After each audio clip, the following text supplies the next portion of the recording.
All right, we're rolling. We're back for another episode of the Bodybuilding Breakdown. Today, I am joined by, yet again, AJ KellyRobert, coming back fresh off of his trip to the Europa Pro, and Ron Harris, someone I've been planning on getting on this channel for quite some time. Gentlemen, thank you for joining me. How you guys doing? Here. Good. Great to be here. Absolutely, yeah. AJ, the Europa Pro.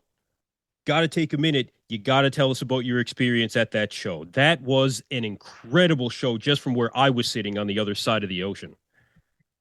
2,000 people, sold out, crazy atmosphere. What's cool in Germany, I expected people to go crazy for Earth, and they did, but they went crazy for every German. I think Germany has this great, national pride, I think, when people go crazy for every German, you know? So it didn't matter if it was a guy who was 10th place. I think it was 14 Germans in the open, 14 or 13 German open bodybuilders in a pro show. I think it was 30 guys in it or something.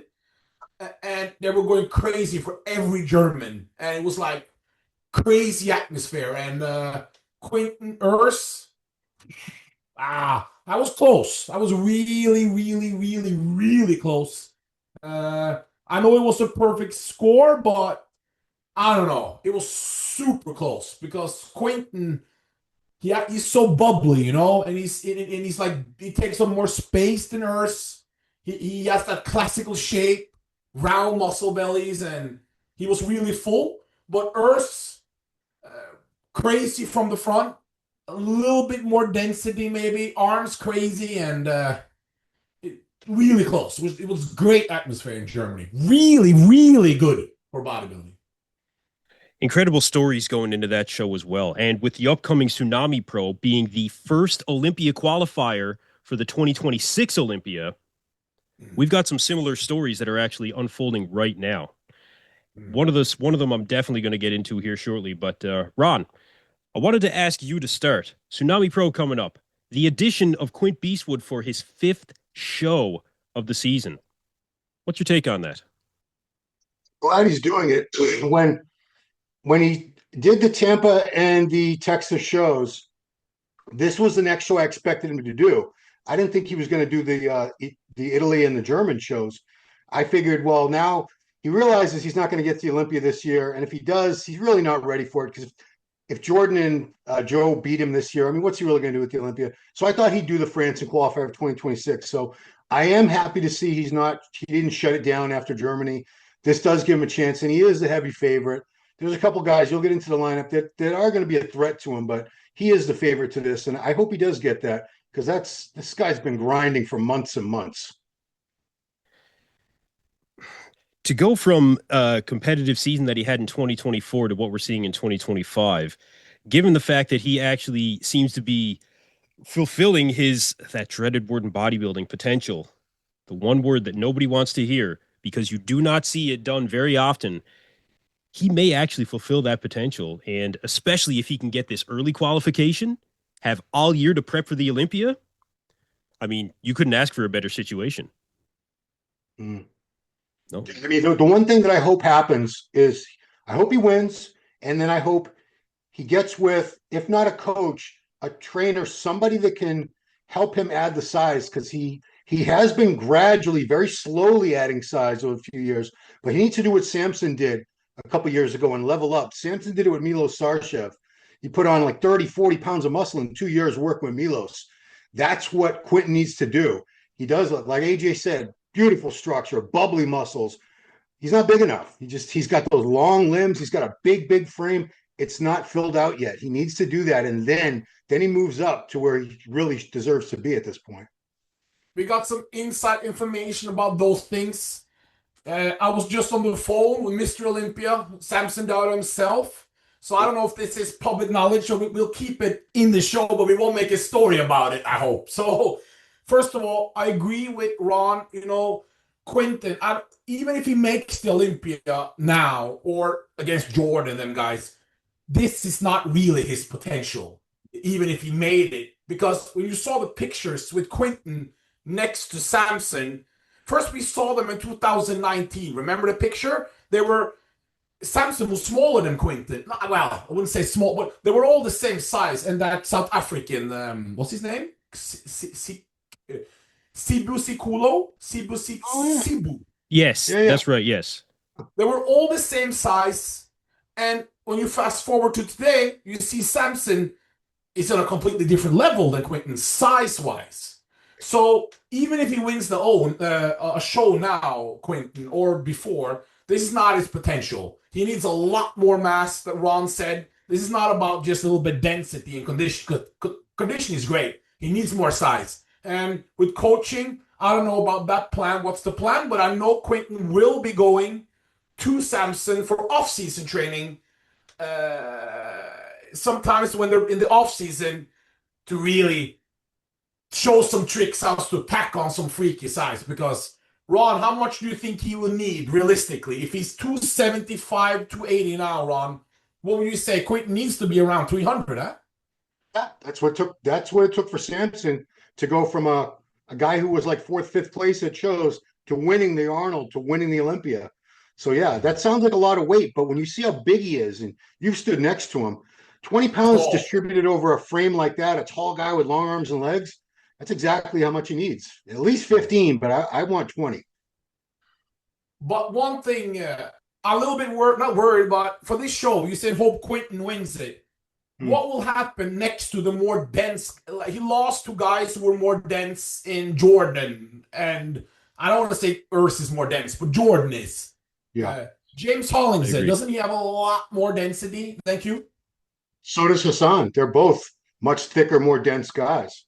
You know, Hassan, we've never really seen shredded to the bone.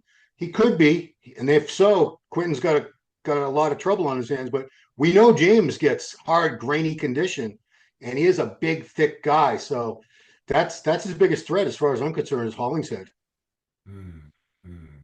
I think that's fair to say, especially given the fact that from what I've been seeing lately from James, you know, James is in a little bit of a different place right now when it comes to him as a person just outside of bodybuilding, you know.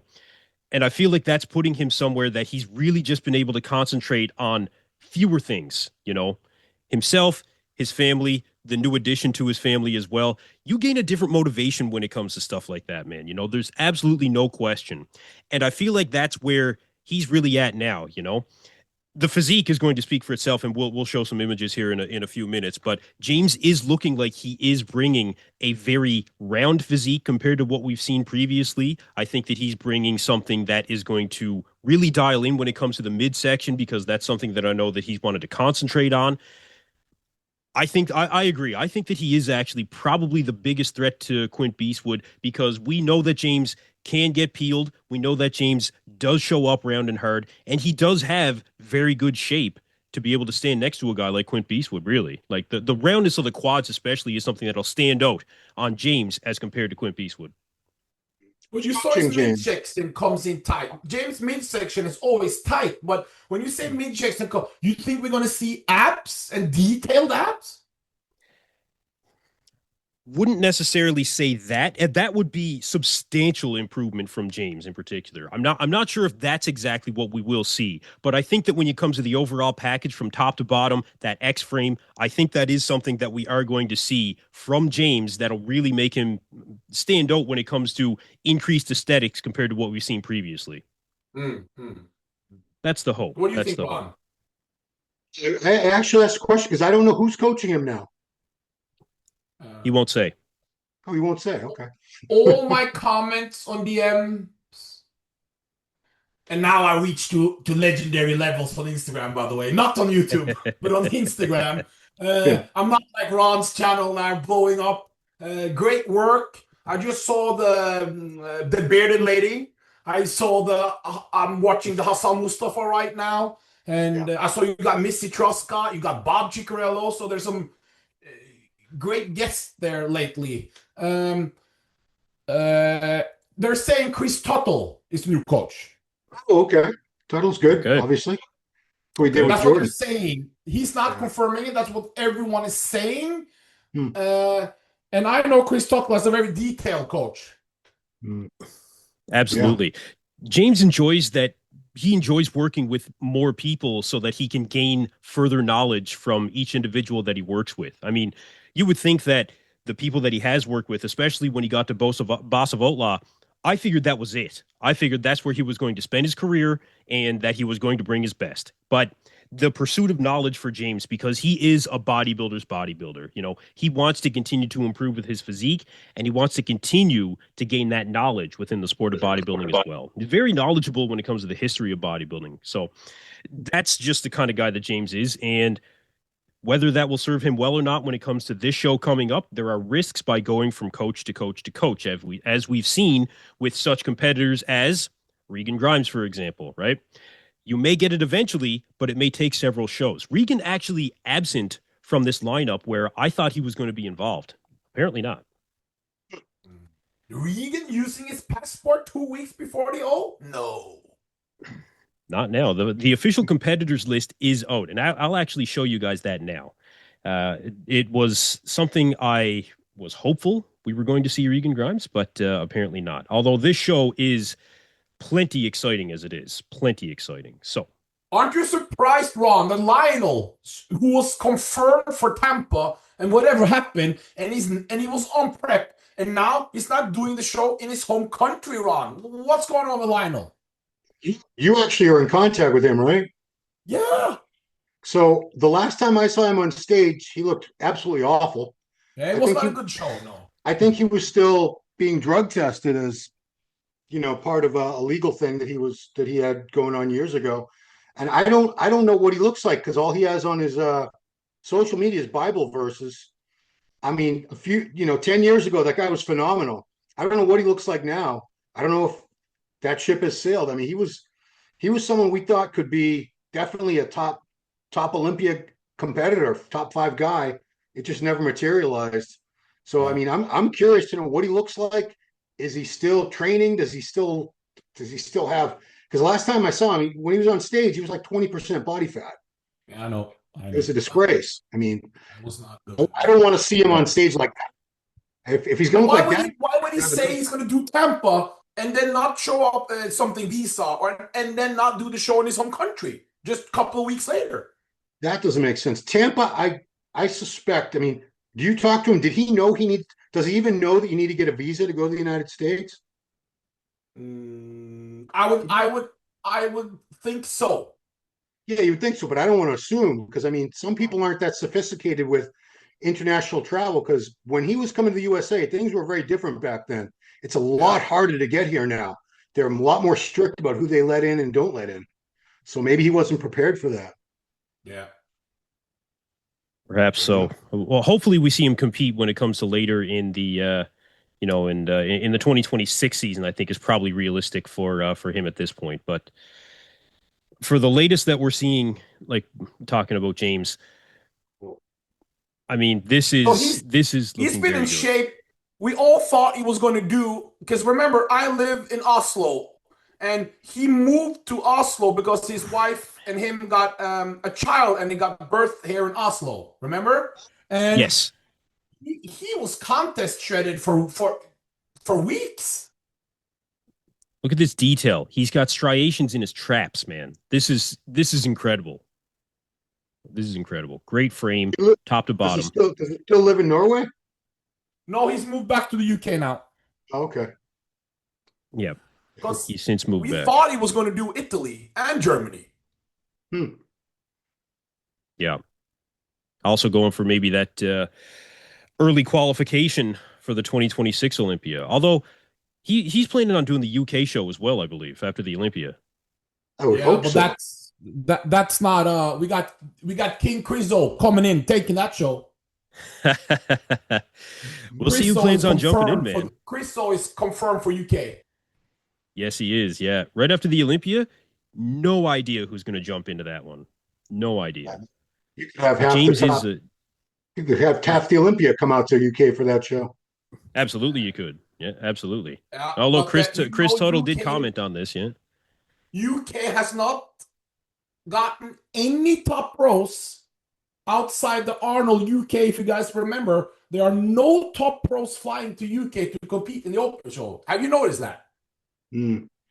Yeah, absolutely. Yeah. American bodybuilders are pretty lazy as far as going over to Europe and competing. I don't know why. The European guys are much more adventurous in coming out to the US than vice versa. A midsection looks good on James now, doesn't it? Yes, it actually, yeah, I'm going to go back to that for a second. This is just it. I think that when it comes to a very dialed in version of James, I think that that's been something. I mean, look, the muscle mass is there. The conditioning we know, like James can get there. Now it's just the refinement. It's just like Lewis Breed. He's looking for the refinement of his physique at this point, right? And I think that's where James is at now. So, no, I think this is going to be a very good showing for him. Quint is going to have a lot of trouble with James. Well, you see, this being his fifth show, that's what concerns me with Quint Beastwood in particular. I mean, look, hats off to the guy. I'm extremely excited that he is coming in to do another show. And I do still think that this one is going to be his show to lose. But 5 shows in a row, I don't see him being any better. Maybe as good as what we saw at Europa, but better, I don't think so. Well, these do look impressive. Hassan beat James at the Detroit Pro, correct? Yeah, that's right. That's right. Quinton has now been neck to neck with Jordan and Urs. Does Quinton really need to be better? Or does James needs to be better? James does, for sure. Yep. No question. James does. Quint Beastwood can show up as good as he was at the Europa and win the show. He just has to be as good. He's looking Ron? good here. Well, I mean, Hollingshead's improved as well. I mean, it's not the same James that we saw in Detroit. He's getting better too. So I think it's going to be one of those 1-point decision type of situations. That's my prediction. I think they're going to go neck and neck. They'll probably be the last 2 men standing, last call out. So nobody else on this list is going to be able to battle for the top 2. Anybody else? Well, if Hassan, don't write Hassan off. I know his condition has not been consistent, but when he's dialed in, he's deadly. He doesn't have the prettiest structure, but he's just huge. Pound for pound, he's one of the biggest men in the sport. That's why I'm a little bit interested. I'm going to watch the rest of it now because I saw you just have an interview with Hassan. For me, it's not just about the conditioning for Hassan because structurally, they're going for a more aesthetically pleasing look, a la Quinton, a la Urs now. Because you see with Breed, he's peaked to the max, and he's not even placing in the top 4 at any of these shows, and he is on. So Hassan structurally, he's more like Breed. He does not have the flow of a Quinton, that's for sure. So, Ron, is he coming in bigger or more stream? Is there condition is what it's okay, but his physique, is there anything changed with his physique, Ron? Because you just did an interview with him. He's actually put on 20 pounds of new muscle since last year. Is that the good thing? We'll see on stage. I mean, these are gym posing. So the midsection does concern me a little bit. It looks a little on the thicker side. Certain poses he's going to dominate, and some of them, like right there, Quinton's going to have that beautiful V taper in the frontal bicep. Hollingshead got a little taper, not like Quint. Hassan's a little blockier in comparison. Yeah, I don't know. I don't know where he's going to play. Let's see how he peaks for this. But yeah, he's 280 pounds, or at least he was a few days ago. You know, he's can't. I don't think he's even 5'8", because I'm pretty sure he's a short guy. He's a 280. Yeah. Wow. So he's basically about the same. Where do you think Nick Walker? Nick says 5'7", doesn't he, Nick Walker? Yeah, so 5'7". Yeah, so he's really about the. He's not much smaller than Nick in terms of height and weight. No, he's different more. Types. He's 280. Yeah, Nick was like 286 a few days ago that he posted, I think. Nick, I spoke to him. He said it was 275 on stage at, I think it was 270, 274 at the Pittsburgh Pro. Okay. Yeah, so I think he's gotten bigger, though, since then. I think he's put on a little more muscle. Oh, yeah. Undoubtedly. Yeah, undoubtedly. But for Hassan, when you look at this show as compared to what we've seen previously, actually, we don't even need to look at previous shows for who's going to be in this lineup now. Well, having competitors like Hassan Mostafa, having competitors like Louis Breed, having competitors like James Hollingshead, right? We have some of the mass monsters of the sport that are going to be coming in, and they will be much more comparable to each other than, say, Louis Breed was when it came to standing next to these aesthetic guys at the Italy show, at the Europa show. So that's an opportunity for Louis to potentially be able to show what he has as his advantages, his strengths, as compared to a guy like Hassan who has the mass but may not bring the conditioning, when we know Louis Breed is definitely going to bring that conditioning. That side leg when it comes to the side chest, for instance, I think Louis is going to have that over Hassan, and it'll just be an opportunity, I think, for Louis to look even better as opposed to standing out in a way that is not in his favor when it comes to everybody else in that top call-out being very aesthetic. But so yeah, okay, Ron. Oh, I mean, you say that the judges, there's a trend toward aesthetics. I don't think there's ever a real trend. I think it's whoever's on stage that day, the judges are just looking for the best total package. Like Jordan Hutchinson, big dude. He's got decent shape. I wouldn't call him like one of the aesthetics guys compared to Quint, and he still beat Quint. It just all comes down to, is your structure that bad? I mean, if someone has a really wide waist, that's when things can fall apart for them. Louis just has he's a shorter guy, a little thick in the waist. It's just a more compact physique. Hassan's a little bit taller, not much taller, a little bit taller, but they are similar types of physiques. Yeah, I mean, I do think it's going to come down to Quint and James, but Louis and Hassan are probably going to be battling each other for that third place spot. Breed has peaked for 2 shows straight. And right now, he's doing a guest type of tour in Sweden. I was just in Sweden. He does not have his regular meals. He does not have his home. He's guest posting in Sweden. He's flying from Sweden, where he's doing all these tours, meet and greets, straight into France. What do you guys think? Can you peak again for the 3rd show as good as he did with that leading up? Well, you say he doesn't have his food with him, but like if he has people around him in that area that are making sure he has all the foods he needs at the times he needs them, it can be done. You just have to have good help, good assistant, someone who's really looking out for you in that case. Because I can't imagine he's going to go into the France show missing meals and eating bars and shakes instead of having chicken and whatever he should be having. But is he a gasp athlete? Is that why he did the Sweden gasp? That's why I did it, yeah. Yeah, I know the gasp people take very good care of all their athletes. So I'm sure he was looked after properly. And Tim Budensheim, another mass monster. He did not look good in Italy, but he completely changed his physique for Germany. He is as big as Breed. He might also climb into that. He can take out guys like Hassan if he comes even tighter, in my opinion. Maybe so. See. Tim Budensheim. Tim Budensheim. Not the placings that he was looking for from his previous showings, but no, but he climbed a lot for Europe. He climbed up like 5 spots. This is Germany. Yes. Yeah. That's crazy package, huh? The size is it's definitely noticeable when it comes to the size for Tim Budensheim. He has it. There's no question. I'd like to see him maybe with a little bit better midsection. It seems like he's gained size, but the taper in the midsection from the front is not what I've seen from him last season. Now that could partly be a control thing. But the detail in the quads, I think, is definitely there. You can see the separation. I'd like to see maybe a bit more striations overall. These are things that he can improve when it comes to coming into the France show, though. So I agree, AJ. If he sharpens up just a little bit, he could definitely move up. Now, you saw him in person as well, so correct me if I'm wrong when it comes to any of that.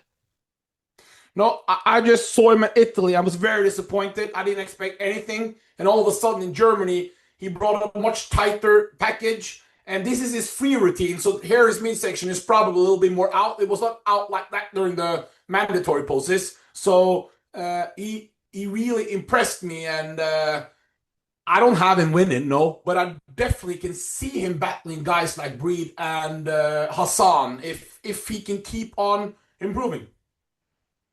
Ron, what do you think of Tim? I'm a big fan. His midsection has gotten a little bit bigger because he's added size, and some of it's very difficult for guys to add overall mass, and their midsection doesn't get any bigger at all. Very, very rare. So he doesn't have the greatest taper. He's more straight up and down in the front shots. You see it most in that front double bicep, but shots like this, spectacular. He's got a lot of grainy, dense muscle. Condition, very, very consistent with Tim. Yeah, he'll be a top 5 guy. He'll be a first call out guy. That I do not doubt. Yeah, unless he spills it or something. Yeah, if he shows up, even in this shape, I agree. Top 5, I think, for Tim. Fantastic competitor. He's been around for many years, and I'm a big fan. Now, one of the X factors is Stefan Matala for more reasons than just one. Of course, there's the physique when it comes to Stefan Matala. Now, incredible shape. Some of the roundest triceps I've seen in all of bodybuilding, moving from classic to open because he had to strip off so much muscle. I watched him go through that journey when he was in classic, came down, looked certainly nowhere near where he should when it comes to the physique that he's currently carrying now. But now he has this X factor of losing his coach, Patrick Tuor, only days out from the show. Patrick Tuor and Stefan Matala splitting ties. AJ, I know that you know about this a little bit. I was actually speaking to Patrick myself as well. But this is something that I think will ultimately probably end up hurting Stefan when it comes to that peak. This is the critical point, and he's not going to have arguably the best guy in the world to bring him in. But look at the body, huh? Look at this body. This is a body. I know. I Huh? know. He's incredible. Wow. This is a body you would want to have. Ron, what do you say? Oh yeah, genetically this guy, it's just like, when Bumstead went open, he wasn't as different from classic as he is or as Urs is. I don't know how many pounds he's up from his classic weight. It's got to be at least 20 pounds. That shape and that muscle quality, they're going to carry him very far. I don't know how much losing his coach at the last minute is going to affect him, because if he relies on a coach for the peaking, then it could be a real problem. If not, if he's a guy that just sort of rolls into the show like it's any other day, maybe just eats a little more and has a little less fluid, a little more carbs or something. I'm curious to see, because we've seen these tremendous classic debuts, or open debuts from classic guys. I fully expect him to be another very successful one. For me, I'm a little bit worried. I saw him live in Portugal last year when I did the commentary there, and he was like lights out, incredible for classic. He was crazy for classic, like really beautiful. He won that show easy. There was a lot of talk with him in classic. If you guys remember, he was weighing himself with the hair and without the hair and the height and the weight in Portugal. You guys remember those stories? Yeah, stepping on one foot to try to allegedly gain an advantage of height and things like that. It was all very well documented. Yeah. So it was like small things that I just like, okay. So I kept that into consideration. And now I asked Patrick, so how much is he up? That's all I want to know. Because Bumstead surprised me. Fabian, he didn't even prep for open, guys. Remember, in Portugal, he got fourth. He surprised me. Urs shocked me. So I'm thinking, okay, how much pounds is he up? And then Tuor says, we stopped working together a couple of weeks ago. So I won't go into why, but it was Patrick's decision to not work with him no more. And if a coach is the one saying we don't want to work no more, that's not a good sign, because this guy has hundreds and hundreds of thousands of followers. This is a big, I know in America he's probably not so popular, but in Europe, he's the big thing. you know? Mm. And to leave an athlete like this 2 weeks out, it's something is fishy. Usually when that happens, from what I've seen, it's when the client is just not doing what the coach tells them. They're either listening to other people or just they're not complying with the cardio, the diet, the gear protocol, something they're not listening, and the coach just gets frustrated and said, "Why are we even doing this? Why am I coaching you if you're not going to listen to me?" I don't know if that's the case here, but that's the most common excuse, the most common reasons I've heard in the past for coaches dumping clients. Clients, it's very common for clients to dump a coach right after a show when they don't place as well, because they're pointing the finger and blame and saying, I trusted this guy to bring me in my best and I wasn't my best or whatever. The only thing looking at Stephane here that concerns me is certain poses, the shape. I love the shape, the muscle detail quality, but he doesn't look that big. He's not going to look as big as size-wise when he stands next to guys like Quint, Hassan, Budasheim, Hollingshead. He's not going to look anywhere near the size of those guys. I could see that right now. That was one of the things I was considering as well when it comes to the size. Yeah, I agree. He may not be big enough. AJ, what do you think of that? No, I was just asking, can we see that through Instagram? Are we sure? I don't know. I'm not 100% sure, but he looks smaller, especially in the back. The thickness. I don't see the thickness in the back, but he looks smaller, correct? In the back. Oh, yeah. He's definitely smaller from the back. We're just looking at guys who are in the 250 to 280 pound range. I don't know how tall is. I don't know what was his height and weight in Classic. Do you know? When I met him, I want to see. Sometimes you can see men's physique guys on Instagram and people are like, oh, that's not men's physique. And then you meet them and they're light. You know what I mean? Light muscle, but round muscle bellies. This guy, when I met him in Classic, he wasn't a huge Classic guy, no? No. But look, I mean, whether he'll be big enough or not, we're going to find out very soon. He is going to be shapely, and he undoubtedly has the craziest chest striations that I've ever seen in my life. It is unbelievable, the striation. Like, specifically when it comes to the chest, I don't know what the hell it is about this guy, but he has the craziest chest striations that I've ever seen. Unbelievable. The separation is just crazy. That's great to see, because we have guys in the top 5 of the Olympia who have nowhere near that level of striations in their chest. Derek's one of them. Yeah, Derek. I didn't want to name names, but you should have. Hey, relax. We're going to get attacked now. Remember, the police are after us. Derek should be concentrating on himself at the Olympia. He's not listening to this right now. It's fine. Yeah, I get it. But no, crazy, right? Absolutely crazy. Now, the question does remain. Where does a guy like Stephane, given his current situation, land in a lineup like this? I mean, you go down the list. Quint Beastwood, no, he's the favorite to win. James Hollingshead, I don't think so for me. When it comes to you get into interesting characters like Hassan Mostafa, who is, almost a polar opposite of someone like Stephane. What are the judges going to favor? AJ, what do you think?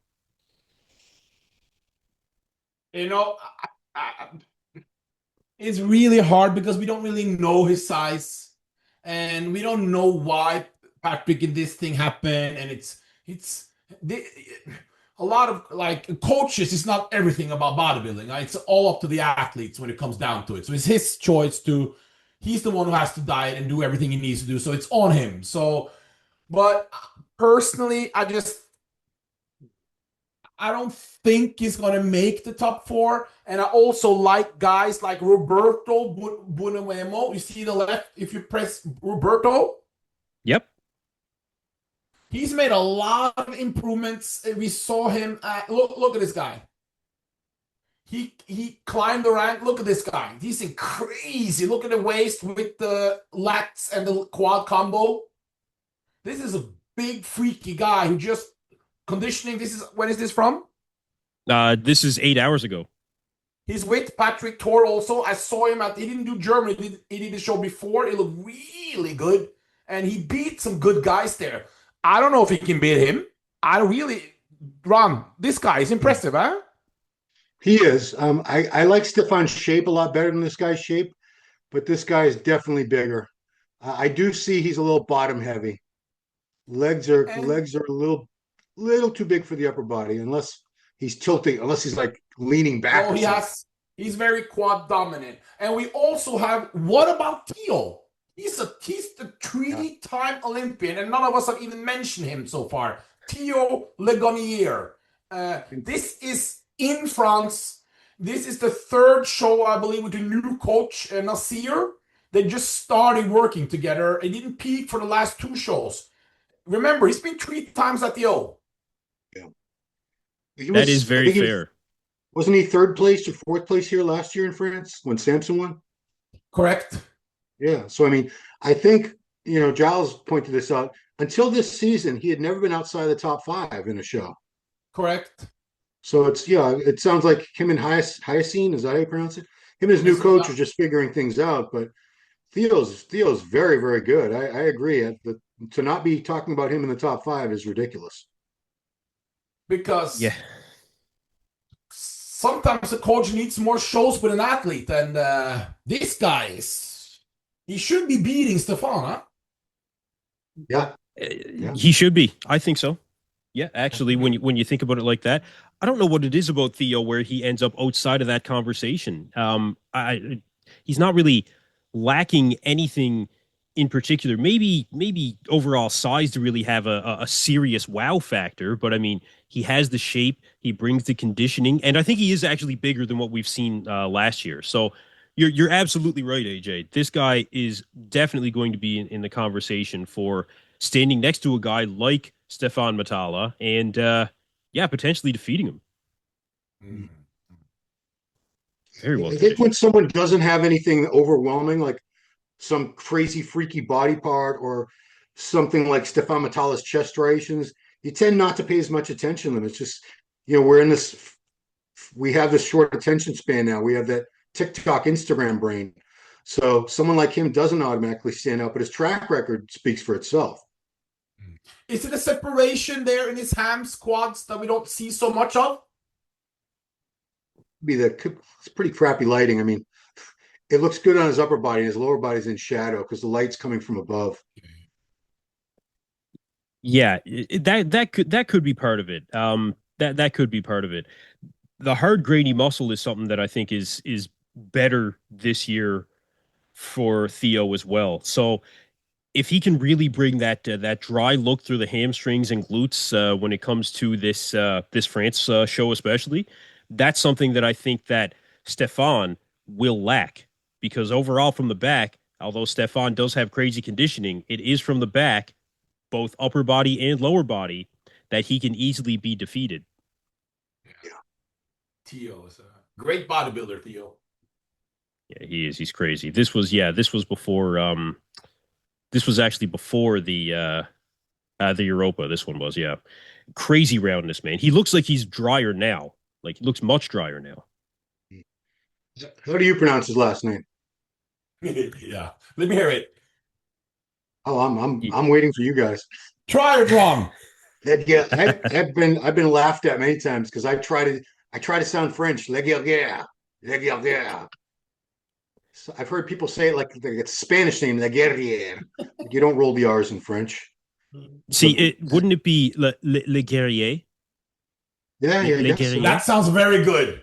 You're in Canada. There's a lot of French-speaking people there. So that sounds very French. There is, yeah. Je parle un très petit français. I don't speak much French, I'll tell you that right now, but it's around a little bit. Which province are you in, Nova Scotia. Nova Scotia, which is not a traditionally French province, but my son actually goes to a French immersion school, so I've been slowly learning, very slowly. Boy, okay. Just a quick note on that list there. Watch out for Dominic Voyat. He did really good in Germany. He's been climbing from the 212 and Classic to the Open. Dominic Voyat down there on the right. And yes, yeah. Yeah, and the guy over him, you can see this guy first, yeah. Very impressive physique. He has some beautiful lines, and you guys can see, obviously he needs more size, but this is a guy to look out for in the future. He's climbing and he's got a lot of. He's actually very freaky, just not as big yet, as you guys can see. Yeah. Wow. Great conditioning. Very good condition. Look. Yeah. Wow. I know. Very impressive. Very complete. It's just not big enough. Yet. Yeah, that is what it comes down to. But the separation, the hardness, this guy puts on a few pounds in the right places. See the back. Yeah, it's really just its size. That's it. Size. Yeah. Wow. Shit. Yeah. He'll have a good showing. Who was the other one you mentioned just above him? Just to give him a little bit of Thibaut Logier, another French guy there. Okay. Let's see. He did his pro debut, and just so people can see, you can see the Europa Pro there. Like, he doesn't get much attention, because I know how it is in the media, especially people only care about the big guys. But like, this will be his second show. Just turned pro. He's with his new coach called Martin. It's the same guy that preps Reed. And you see, for his only third show, this guy brought conditioning. Yeah. He's big. He's big. Big structure. Oh yeah, the structure wise, fantastic. Yeah, you can see the detail through the quads. Like he's got all the size that he needs in the quads. The upper body, I can see if he puts on some more size there. I mean, yeah, he would be a very strong presence on stage. He looks like he's like a taller individual. Usually, you can't really tell that when it comes to competitors just on their own, but he does. He looks taller. Mm.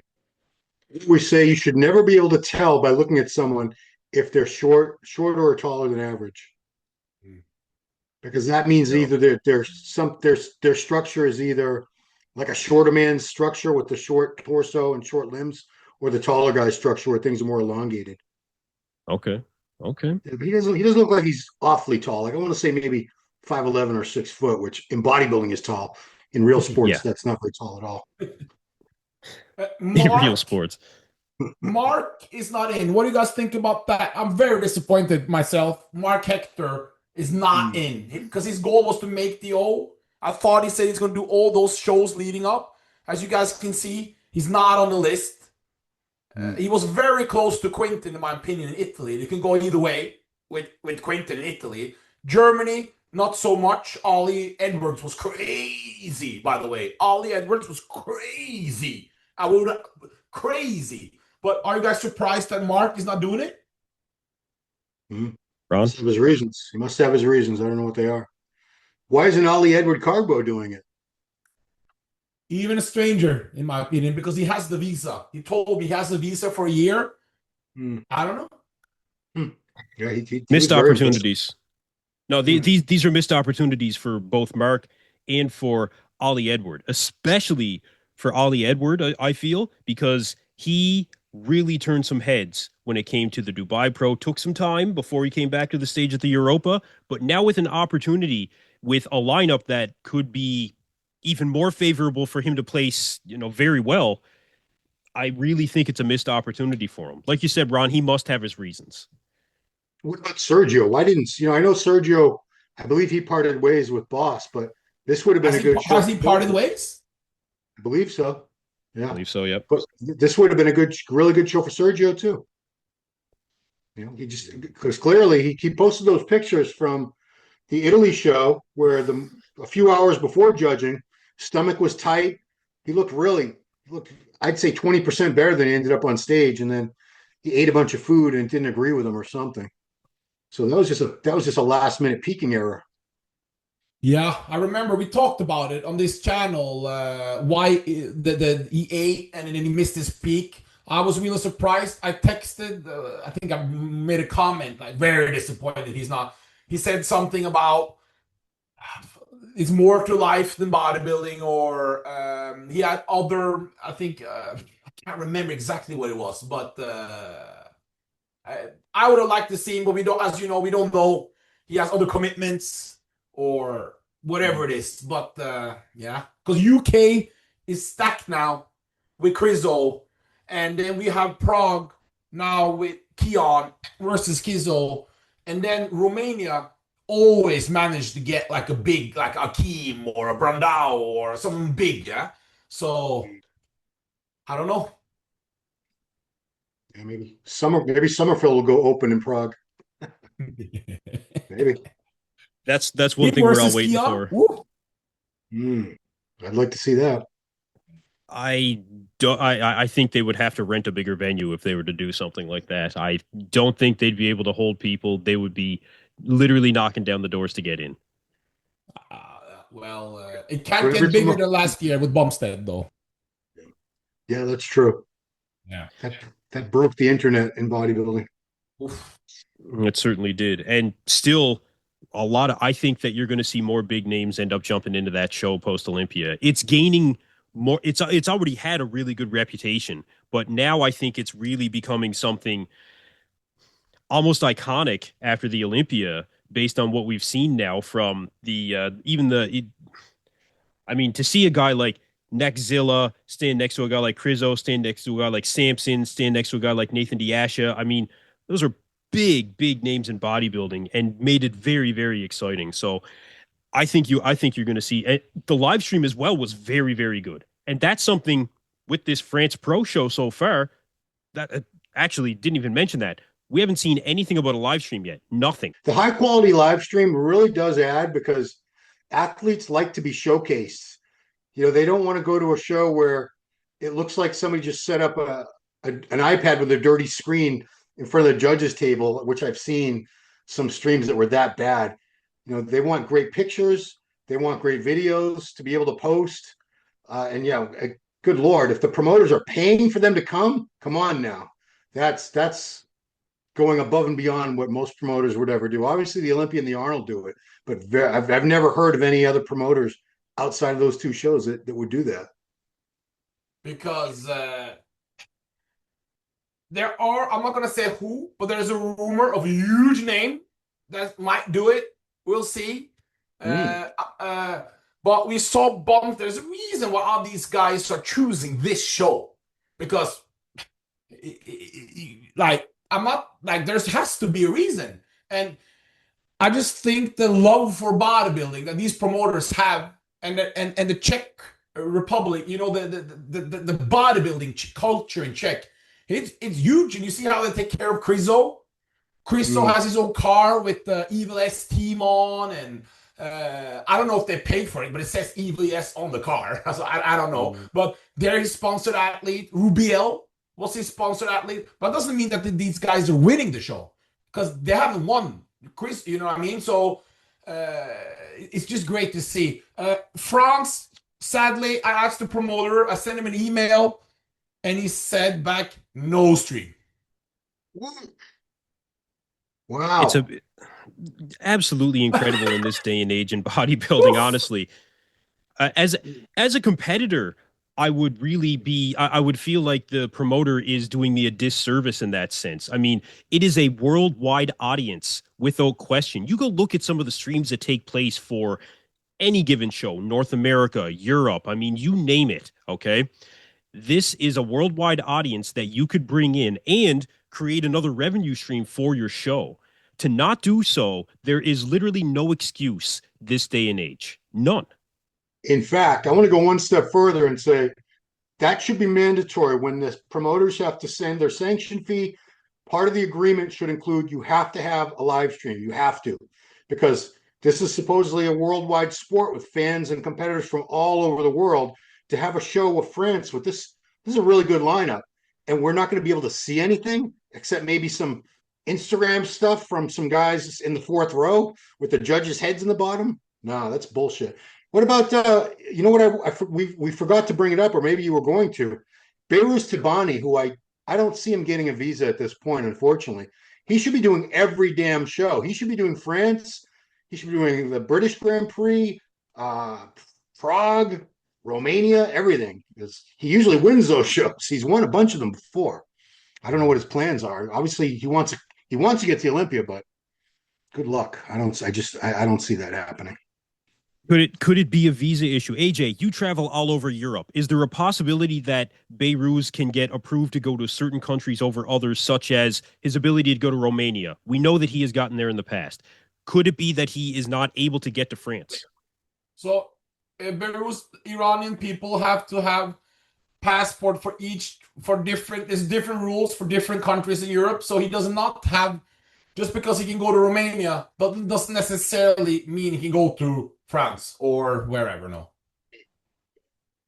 That's what I assumed. But with that being said, to your point, Ron, I would think that with the multiple shows happening throughout these countries, I mean, the likelihood that, and it is possible, don't get me wrong, but the likelihood that he is unable to travel to the majority of these countries, I guess you would say, I mean, Italy, Germany, and now France. I mean, he can make it to Romania, so presumably he would at least be able to get to some of these other shows. I agree. I'd like to see some sort of explanation as to why he may not be considering these other shows. And if that is the reason, so be it. That's another story in and of itself, and another extreme injustice to the world of bodybuilding. I mean, it's nothing short of a travesty, the fact that we cannot see this individual on the biggest stage in the world. You know, this is his career. This is how he makes his money. It's very unfortunate. Frustrating. I don't think he would have trouble getting into any of these other countries. I think the only country that has a real problem with Iran is the USA. Because he's been didn't he win the Italy show? He's won shows. No, he won Romania, and he won Dubai, and he won. He's never done Italy. I only think he's done Romania, to be honest, and Dubai. I mean, I know he's won like at least five pro shows, I think, at this point. So I mean, he's done Portugal, and he lost to Bonac. No, he did Spain and lost to Bonac. Okay. And then he did one show after, you're correct, Italy, and he won it. Yeah, he beat Nathan there, right? Correct. Yeah. Okay. Okay. So Italy would have been on the table. Been there before. Should be able to get there again. Yep. Because Flex Pro Italy. The Iranian athlete Maysam, a classic guy, a reporter just texted me and he said he got his visa. He's the only Iranian athlete that got a visa to do the classic to America. Wow. And he got it today. I asked what's going on with Behrooz, and he said it's not likely. I mean, we've said it many times. Does anyone have a confirmation that Behrooz was in the armed forces in Iran? He served in the army at one point when he was younger. I've always heard that rumor, but I don't. Behrooz has never confirmed it. He probably, why would he? I've heard. Yeah, we don't know. We don't know. I don't know. That would be an excellent interview, actually. To get Behrooz, but you would need a translator, of course. But that's one person that does zero interviews. But he's in that part of the world. I mean, he doesn't speak English. It's one of the unfortunate barriers to entry when it comes to really, gaining that stardom in bodybuilding. Actually, he would be arguably one of the very few speaking no English really that has broken into that upper echelon. Despite that, I mean, Hadi as well, but these guys are very, very few and far between. Behrooz just has that physique. How high would you have had him at Olympia? That is, it's a question that I've contemplated many times. First call out without question. From there, it's so difficult to say. I mean, top four. I mean, we have no comparison when it comes to Behrooz. No, not top four. Now hello. I won't go that far. You're right. No. Can he beat Martin? No. Yeah, anything can happen, but no. Ron, what do you think? I mean, I hear like people were arguing with me. They thought I was a hater of Ersk. I said, "There's no way Ersk is making top 5 or top 6." No. So, but look who they said. Yes, he is. I said, "Look who you have. He's not beating Samson. He's not beating Samson, Hadi, Derek, or Nick. There's 4 guys right there. You got Martin. You got Andrew Jacked. Okay, now that's 6. You got Bonac. You got Brandon Curry, You got Rubiel. Now you're up to 9 guys. Is he beating any of those guys?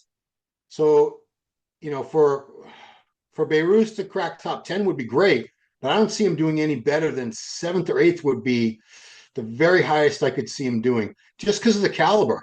He's great, but this is all the greatest bodybuilders of the world on one stage. They can't all be top 5. No. I see him between Brandon Bolnack for the top 6, 7 place. Yeah, That's where I was at with it as well. So somewhere around 6th, and that's where I would say first Kahlo, but certainly not in the top 4. Certainly not defeating Andrew Jack. Maybe Martin Fitzwater if Martin shows up off, but doubtful as well. Seventh place for Behrooz, I think, would be very, very comfortable for him. But beyond that, I just don't think so. I mean, the conversation around Urs taking, I saw Dave Palumbo was talking about it on RX Muscle as well. Look, give Urs another year, give Urs another 2 years. Okay, we'll see what happens. But this year, 10th to 12th will be a fantastic placing for him if he can make that. I mean, 10th would be fantastic. 12th, in around there, more likely. Can he beat Regan Grimes from the back? Tonio? No, not from the back. Absolutely we not. forgot about Tonio Burton or Akeem Williams. Andrew, did we even say Andrew Jack? Yeah. Okay, good. Yep. Well, Antonio's looking ridiculous right now as well. But when it comes to Regan versus Urs from the back specifically, absolutely not. Regan is dominant from the back, and he's looking ridiculous right now as well. I mean, he usually does going into the show. We'll see when it comes to show day. I would have liked to see him in this France Pro so that they could do a peak and then go into the Olympia. They decided not to do that. Hopefully it'll be to their advantage that they just try and get it right the first time when it comes to him working with his new coach, being Dom Supersliced. Forgot about Good Vito. Forgot about Brett Wilkin. And this is Jordan Hutchinson's no joke.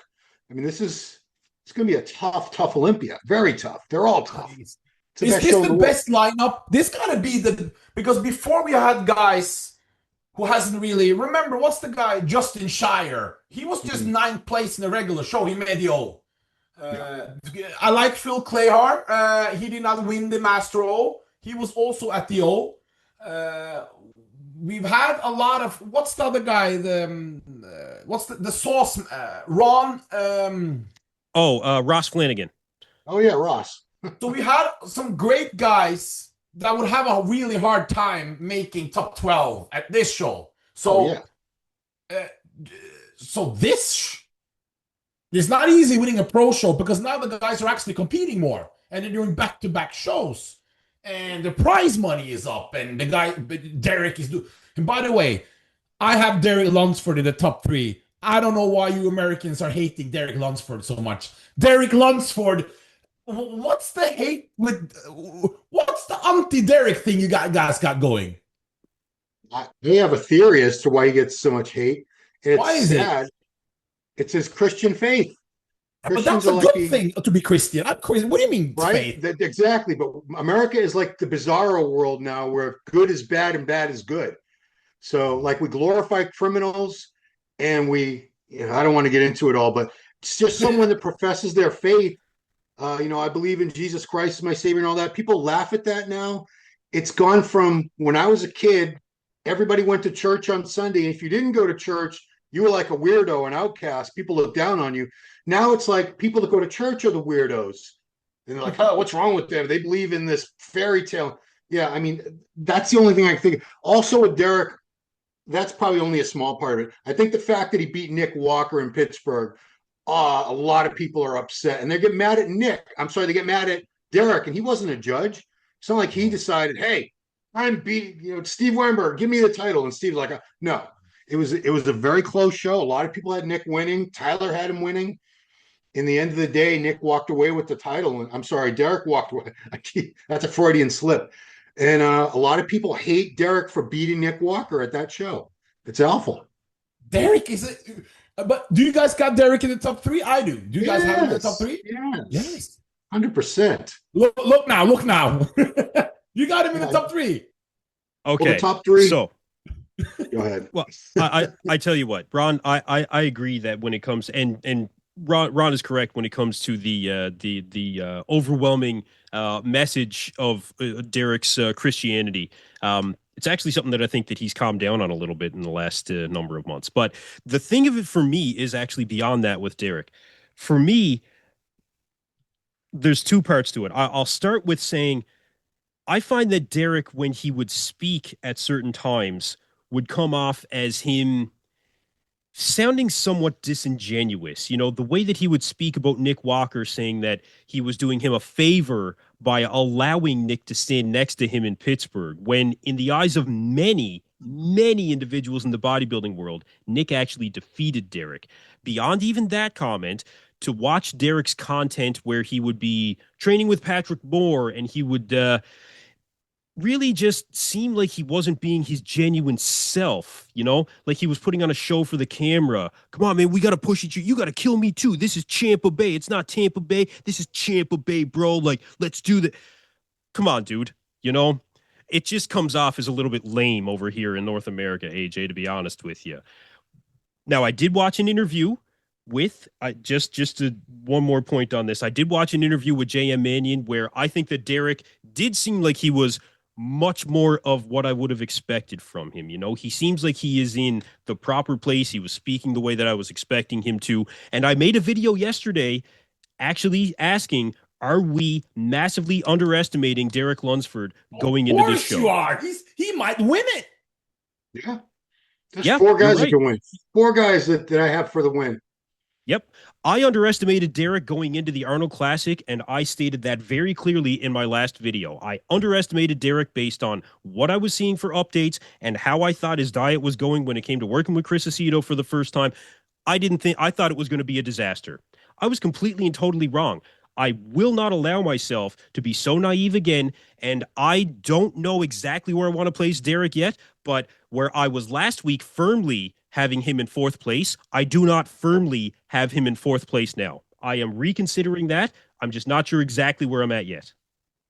Do you remember his Arnold pack? The way, and also he's like, you know, when he's such a good-looking guy, you know, on the side triceps, and you just see, bro, this is Ron. That's why I remember Ron was his biggest fan back in the day, and I know Ron chose him because of his good looks.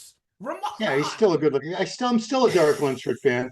He's got that all-American. We call it the all-American look, whatever that means. Yes. But yeah, he's a good looking guy. He's got a great physique. He could win this. He could win the Olympia. Samson could win. Hadi could win. Nick could win.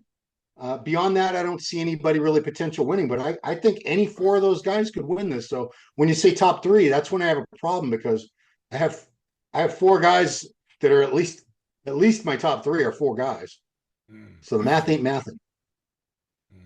Math ain't mathin' is right. This is part of what makes this 2025 Olympia, though, and I'm sure you guys will agree, one of the most exciting Olympias in quite some time. The top 10 is absolutely stacked. I mean, you could almost go as far as the top 12, and that is not very commonplace when it comes to the Olympia.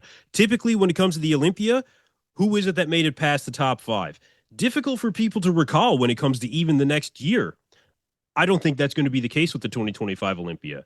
I think that these guys are going to show up, and the second call out is going to be almost just exciting as the first call out. You know, when it comes to going head to head competition wise, these are ridiculous competitors that have ridiculous stories going into this show.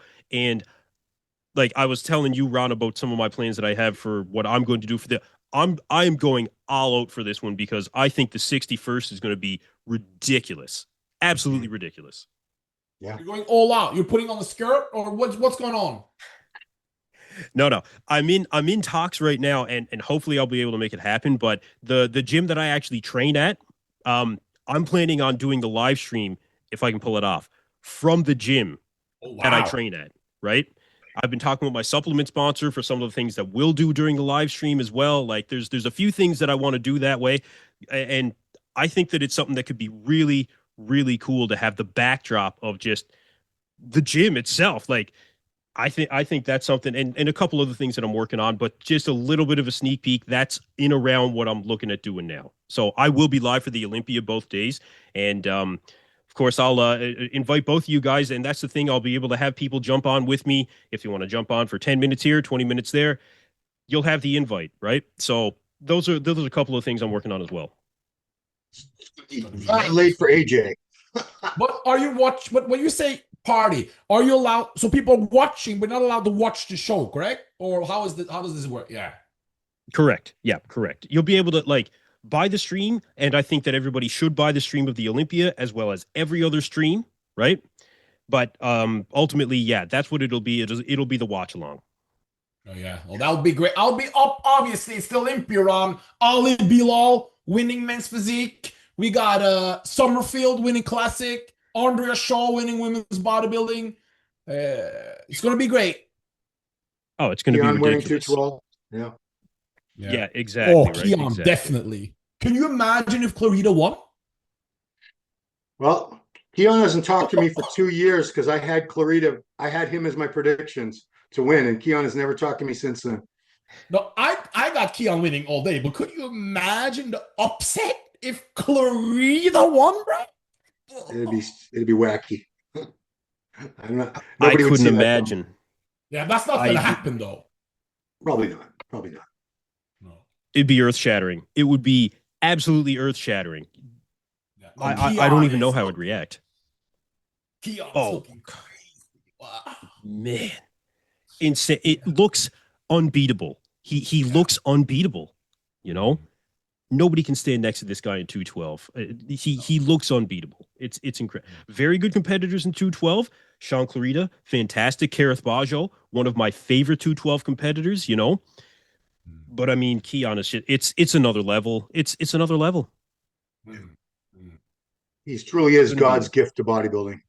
No, he really is. I want to do another show actually, leading up to the Olympia for 212 and for classic men's physique. I would need the expertise of someone like yourself, I think, AJ. But some good stories going into that one as well. You know, I think for men's physique, you know, there's so many. I remember back in the day when Ron with MD and we didn't touch so much on men's physique, but now I think it's almost maybe a disservice for. You can do what you want, but they got so many channels that know every little detail about men's physique. I think it would be maybe do them injustice because we don't have that. You know, men's physique. It's if you don't follow it as closely because it's 70 guys in, and you got to know what you're talking about there. So I got Ali Bilal winning, but it's hard doing a 1 hour men's physique prediction with people who don't really because you got to. It's very popular men's physique right now. Arab countries, Brazil, woof. You know, Ali Bilal, he just signed a $10 million deal. Ali Bilal has a $10 million deal for some supplement company in Singapore or something. It's big business, huh? I'll say massive. But no, you do have guys like Men's Physique Radio on YouTube. Hart McGrath is making videos again, right? Yeah. These are the experts in that field. I encourage everyone to go check out those channels because you're right about that, AJ, right? It would be a disservice. And they are, I mean, Men's Physique, I actually do enjoy more, I find, every season, but Who's your favorite top three? Let me hear. Let me put you on the spot. Who's your top three men's physique? Your favorite guys? I mean, it's hard to argue when it comes to Ali Bilal, right? I mean, to go into the show like that, I do agree with you. I think he'll probably take it. Personal favorites of mine, Brandon Hendrickson was always a personal favorite of mine when it comes to physiques. Yeah, I do think that he has a fantastic classic physique. Men's physique, especially the interaction that he had with Arnold that one year. I really enjoyed that. No, he's a really good competitor. Otherwise, for men's physique, man, those are really the two guys that really stand out to me. I don't know. Like I said, I don't follow the division enough. Ron, do you have three favorite that you really like the physique? No. Yes. No, I mean, I respect the hell out of these guys. I think they look great, but I just do not find. I don't find any of the divisions where there's no posing interesting. So I don't follow figure. I don't follow most of the women's divisions. I can watch women's physique, women's bodybuilding because they pose. Bikini, wellness, figure, fit model, don't care. Men's physique, it just doesn't interest me. You know, it's like what Logan Franklin. So one of the main reasons he left physique and went to classic was because he wanted to pose. And I agree. I said, yeah, physique is meant to be posed in different positions, front double, back double, so you can really get a grasp of everything. When they're just standing there and, you know, maybe they do a little weird hand motion or something, you're not really seeing the full impact of what they've worked for. Well, I like Ollie, Jeremy Buendia, and Jeremy Buendia won his first show last weekend after 7 years, finally. He did, And yeah, the for Sasquatch. all the negativity he's been through, it's great to see the complete turnaround with family and kids and now winning a show. And so I'm hoping him, Ali Bilal, and you cannot count, obviously, the champion, who's a great representative, probably most, Ryan Terry, who's also fantastic. Yeah, he brought in a new standard for men's physique where the guys were going. I mean, they put in the weight caps when it came to the guys getting too big, but he really does embody what I think men's physique was always originally supposed to look like when it comes to Ryan Terry. So he's for that division, I think he fits the bill very well. With that being said, Ron, I'm more in agreement with you on men's physique in particular for sure. But we're all the respect in the world, of course. Of course.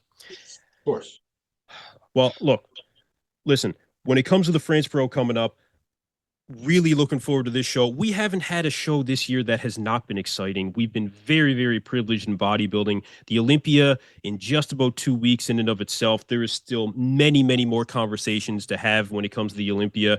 Ron, I will say I'll be joining you on the Meathead podcast tomorrow as well. So everybody make sure to tune into Ron Harris Muscle. Follow AJ KellyRobert, YouTube, Instagram. I'll put your guys' links in the description below as well. If you got Ron, I know that you have some sponsors. AJ, anybody you want to plug as well? Ron, feel free. Go ahead. I should have worn my Blackstone Lab shirt, but I didn't. Oh well. That's it. Yeah, one sponsor, okay. Blackstone Labs. Perfect. Like I said, everything Did you else. know the best one thing? Did you know the best protein that's ever been created is made by Blackstone? It's called the cinnamon cereal. Have you tried that one, Ron? The cinnamon toast crunch to be specific. Yeah, that's my favorite flavor. It's the isolate, their whey protein isolate. You put it on the oatmeal as paste or as a post workout on your I have the cereal, with that over. I'll do that with some post workout insulin with that. Oh, the best. What I do is the cinnamon toast crunch shake, and I pour it into a bowl with either cornflakes or regular plain Cheerios. Yes. And boy, oh boy, it's the perfect post-workout bodybuilding meal. Yes, it is. Yeah. Perfect. I'm gonna have to, Ron. You're gonna have to send me some. I'll try it out for sure. That's incredible flavor. It's like eating candy, but it's a post-workout. Yeah, cinnamon toast crunch. I'll check it out. Everybody make sure to check out BayouMuscles.com as well. Use code EP10 at checkout. Owner of that channel, owner of that company, actually a fan of this channel and a client of Ron's. Just a guy that was a fan of bodybuilding that decided to get his foot in the door in the industry just from his passion and love for the sport. Started up a company, got a hold of me, just wanted to work with me, and I love working with passionate people. As I really enjoy having on passionate commentators and fans of the sport as well. Coming to both of you guys on that note, thank you very much, both of you, for joining me yet again. You're very welcome. All right. Fantastic. And I just hope, guys, now it's 2 weeks to the O. Now's the time to take the training up a notch because it's time to get pumped for the O. I see, Ron, you're a great inspiration for training with your age. Myself going through a bodybuilding journey. I'm getting bigger as we speak and leaner. But Ron, I hope when I become 55 like you, that I can be as sexy as you. Because 56. It's very important that guys in the media, as they get older, continue to show the lifestyle. It's great. Everyone should do it. And I applaud you for killing it. And also, I see your hair is even growing as you get older. It's very good. And I got a brand new shoulder in here too. Yeah. Whoa. Titanium. It's good. It's good. Absolutely. No, and you're right about that, AJ. That's one very important message. Guys, get out there, train hard, as always. But look, I'm going to wrap it up right there. Thank you guys again for joining me. That's going to do it for this episode of the Bodybuilding Breakdown. Catch you guys in the next one.